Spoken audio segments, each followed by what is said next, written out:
देखिए सीएम साहब के आदेश का असर। कौशाम्बी के इस गोदाम में करोड़ों का गेहूं सड़ रहा है और इसे देखने वाला कोई नहीं। रमेश कुशवाहा के साथ महुआ न्यूज लाइन, कौशाम्बी।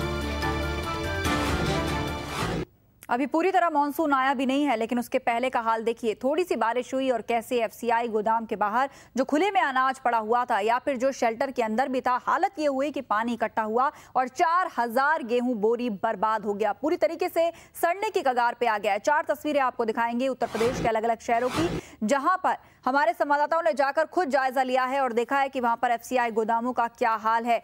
बार बार मुख्यमंत्री के चेताए जाने के बावजूद भी अधिकारी सुनने का नाम नहीं ले रहे हैं। अखिलेश यादव पहले ही सख्त स्वर में कह चुके हैं कि जिस भी शहर में इस प्रकार का अनाज सड़ने की खबरें आएंगी, वहां के क्रय अधिकारी ही इसके लिए जिम्मेदार माने जाएंगे। लेकिन फिर भी देखिए, ऐसा लगता है सीएम के इन कड़े शब्दों का असर इन अधिकारियों पर नहीं हुआ है और खुले में गेहूं सड़ने की घटनाएं लगातार बढ़ती जा रही है और अब तो हद ही हो गई है। थोड़ी सी बारिश की वजह से जो गोडाउन था उसके अंदर तक पानी भर गया और उसके अंदर रखी 4000 जो बोरियां थी गेहूं की, वो डूब गई पानी में। गीला गेहूं अभी तक पड़ा है, गंदगी आसपास पड़ी है, लेकिन उसकी सुध लेने वाला कोई नहीं है। ना किसी अधिकारी ने वहां पहुंचकर जायजा लिया है। मीडिया के कैमरे तक पहुंच गए, लेकिन क्रय अधिकारी जिनकी जिम्मेदारी बनती है वहां पर देखने की, या फिर जो एफसीआई गोदाम के अधिकारी हैं उनकी जिम्मेदारी तय होती है सबको दुरुस्त रखने की, वो तक वहां मौके पर नहीं पहुंचे। लेकिन आपको तस्वीरों के माध्यम से दिखा रहे हैं कि सोचिए जरा, 4000 बोरी गेहूं, हजारों क्विंटल गेहूं इसके अंदर रहा होगा। किसी गरीब के घर का खाना ये हो सकता था, किसी भूखे का निवाला ये बन सकता था, लेकिन देखिए कैसे खुले में सड़ रहा है।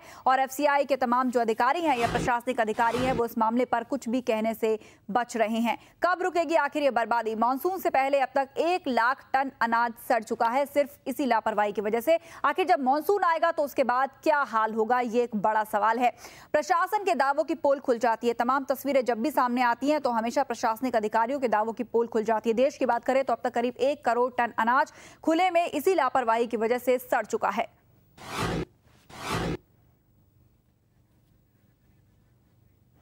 हमारे तमाम दर्शक जो इस खबर से जुड़ना चाहते हैं या कुछ कहना चाहते हैं तो हमारी फोन लाइंस खुल चुकी हैं। लगातार टीवी स्क्रीन पर नंबर फ्लैश हो रहा है, आप फोन करके हमें जानकारी दे सकते हैं। या अगर आपके शहर में भी ऐसी कोई लापरवाही आपको देखने को मिली है तो आप हमसे जरूर बांटें।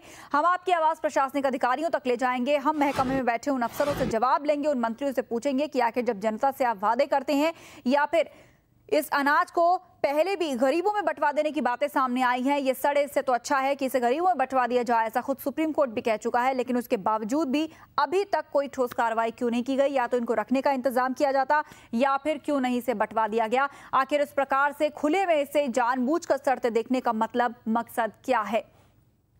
कई गंभीर आरोप लगते हैं अधिकारियों पर और ये कहा जाता है कि जानबूझकर ये लोग इस अनाज को सड़ाते हैं ताकि शराब कंपनियों को ऊंचे दामों में इसे बेचा जा सके, जिससे डबल मुनाफा होगा।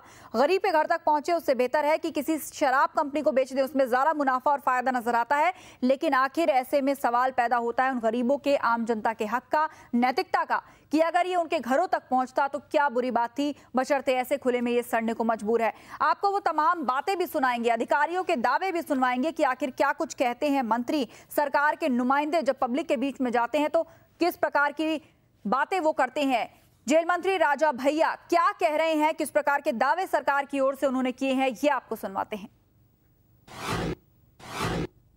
हमारी सरकार ये स्वीकार करती है कि स्टोरेज के लिए हमारे पास कमी है। माननीय मुख्यमंत्री जी ने बैठक भी की है और जो विकसित देश है वहाँ पे बिना बोरे के अनाज रखा जाता है ग्रेन साइलोज में, तो बड़े बड़े साइलोज बने रहते हैं, एक मीनार नुमा उसमें, तो वो साइलोज पे विचार चल रहा है। एक साइलो हम खुद बनाने वाला और एक प्री फैब्रिकेटेड आता है, तो इन दोनों में तो इससे लगभग 18 लाख मीट्रिक टन का ये विभिन्न स्थानों पर साइलोज बनेंगे, जिससे हमारा स्टोरेज वाली समस्या पूरी तरीके से दूर हो जाएगी। तो आपने सुना किस प्रकार की एक नई स्कीम राजा भैया बता गए। उन्होंने कहा हम मानते हैं हमारे पास स्टोरेज की कमी है, जगह की कमी है, और विदेशों से उन्होंने तुलना की हमारे देश की कि विकसित देशों में किस प्रकार के बड़े बड़े साइलोज यानी कि बड़ी बड़ी मीनार नुमा इमारतें बनाई जाती हैं और वहां पे इस प्रकार का जो अनाज है वो गेहूं के बोरे जो आप देख पा रहे हैं इस प्रकार के बोरों में स्टोर नहीं किया जाता बल्कि बड़ी बड़ी मीनारों में उन्हें स्टोर किया जाता है। तो अब इस प्रकार की मीनारों के लिए विचार किया जा रहा है कि उसे कुछ खरीदा जाए, कुछ प्रदेश में बनवाया जाए। लेकिन आप सोचिए इस सबको इंप्लीमेंट होने में कितना वक्त लगेगा? क्या तब तक ये गेहूं या अनाज ऐसे ही खुले में सड़ता रहेगा? रमेश कुशवाहा हमारे रिपोर्टर हमारे साथ फोन लाइन पे जुड़ गए हैं। रमेश, ये जो हम एफसीआई गोदाम का हाल दिखा रहे हैं, थोड़ी सी बारिश हुई और गोडाउन के अंदर तक पानी पहुंच गया, क्या जवाब है प्रशासनिक अधिकारियों के पास? पूरे मामले में जो आपको दिखा रहे हैं कि रमेश, आप तक आवाज पहुंच रही है? जी बिल्कुल, आवाज मुझ तक पहुंच रही है। मैं बता देना चाहता हूँ कि अब तक जो हमने दिखाया कि हजारों कुंटल गेहूं लगभग पानी में भीग चुका है और सड़ने के कगार पे पहुंच गया है। इसके लिए जो प्रशासनिक अधिकारी हैं, जिम्मेदार अधिकारी हैं, वो सिर्फ यही कह रहे हैं कि ये तो सिर्फ कुछ नहीं हुआ है, जो भी हुआ है वो सही हो जाएगा और गेहूं जो भीगा वो खराब नहीं होगा, उसको सही कर दिया जाएगा सुखवा कर। यानी प्रशासनिक अधिकारी अपनी ओर से विश्वास दिला रहे हैं कि जो भीगा हुआ गेहूं है ये खराब नहीं होगा, बल्कि इसे सुखा लिया जाएगा जब वापस धूप लगेगी। लेकिन लगता है ये अधिकारी भूल गए हैं कि मानसून आने को है और एक बार जब मानसून आ गया तो मौसम शायद ही वहां पर इस प्रकार से इतनी तीव्र धूप उन्हें मिले कि इतने बड़े पैमाने पर ये भीगा हुआ, ये सड़ता हुआ गेहूं अगर सुखाया जाए तो ये ठीक भी हो पाएगा या नहीं। लेकिन इस बात का कोई जवाब नहीं है कि इस लापरवाही की वजह क्या है। मानसून आने से पहले तमाम तैयारियां की जाती हैं, सरकार अपने स्टोरेज, अपने भंडारण से जुड़ी हुई तैयारियां करती है और खास तौर पे अनाज भंडारण जो कि कई सालों से सवालों के घेरे में है, उसकी तैयारियों की बात की जाए तो सारे दावे फुस हो जाते हैं, सारे दावे हवा हो जाते हैं।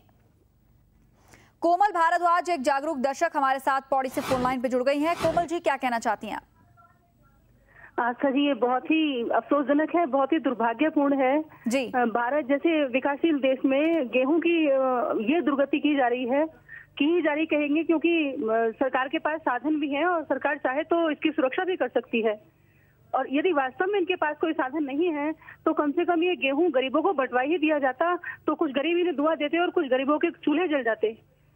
लेकिन इन लोगों ने इसको सड़ाना बेहतर समझा। बिल्कुल, यानी कि जिन गरीबों को ये मिलता, उनके चूल्हे जलते, उनके घर चलते, भूखों को खाना मिलता, वो सब तो होने से रहा। इसके अलावा किसानों की भी बात की जाए तो किसानों को भी बहुत घाटा हो रहा है, क्योंकि बहुत से किसानों से जब ये अनाज खरीद लिया जाता है, कई बार पूरी पेमेंट नहीं की जाती, किश्तों में सरकार की ओर से पेमेंट रिलीज की जाती है और ऐसे में अनाज इस प्रकार से सड़ जाता है।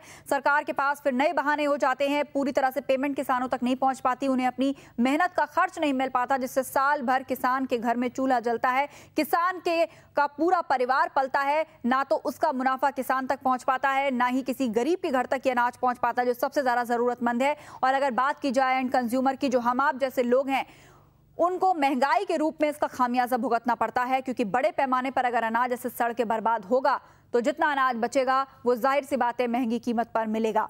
तो देश में अब तक करीब 1 करोड़ टन अनाज इसी प्रकार से बर्बाद हो चुका है। मानसून से पहले अब तक 1 लाख टन अनाज सड़ चुका है, लेकिन फिर भी सरकार ने इस पूरे मामले को गंभीरता से नहीं लिया है।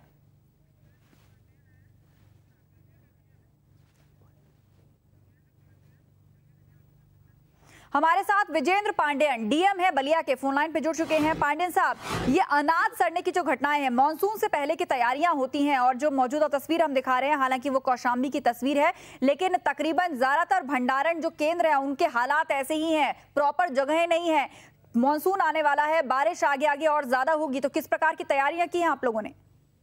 जी, मैं डीएम बलिया है जी। आप किससे बात करना है? बलिया से बात करना है क्या आप?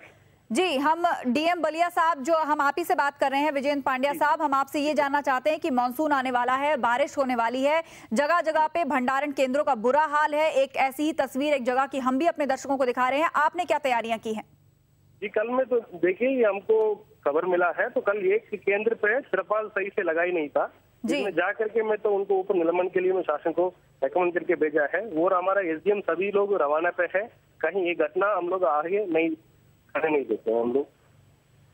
लेकिन बलिया की भी बात करें तो हमारे संवाददाता ने कुछ तस्वीरें वहां की भी भेजी हैं, बलिया में भी अनाज सड़ने की कई घटनाएं सामने आई हैं, उसकी क्या वजह है?